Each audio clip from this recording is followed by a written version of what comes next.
What's up, y'all? Here's a closer look at how I started this painting of these roses. Using a mix of alizarin crimson and burnt umber, I began to sight size this painting. I just pulled the outermost lines of the roses and kind of got a rough estimate of where they were going to lie within the piece, and then I started to kind of draw them in.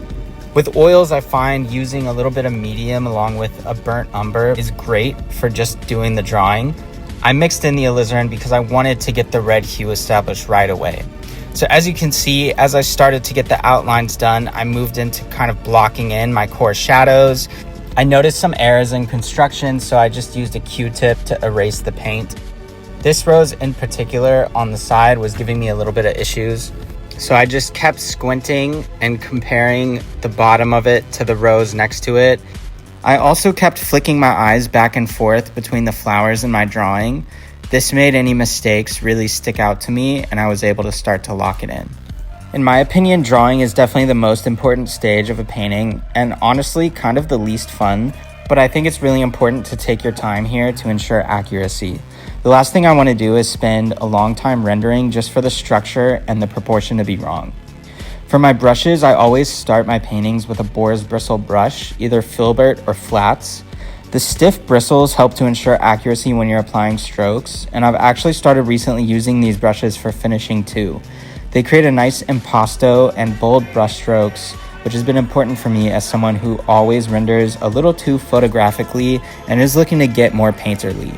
So as I move down the painting, I really make sure that my lines are right, and I'm honestly focused a lot on value.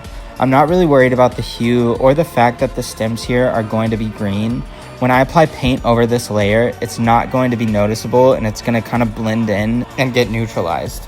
As I move on to the vase, I start measuring the horizontal width of the flowers to the vertical height of the vase and the flowers. I noticed that the width of this painting, which I took from sight size and I'm certain is accurate, is around 3/4 of the height. So I use this to help lock in where the bottom of the vase lies.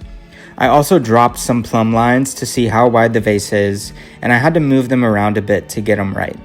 If you don't know what a plumb line is, basically what I did is held my brush vertically and I looked to see where in the roses each side of the vase intersects. And from there, I was able to kind of lock in where the vase lies in reference to the roses above, which I'm pretty sure are accurate. It was still looking a little too wide, so I brought it down just a smidgen. Honestly, got really lucky here that it didn't go off the page, because then it kind of would have ruined my composition. Even now, it's not perfect, but I'll take it. At this point, the drawing stage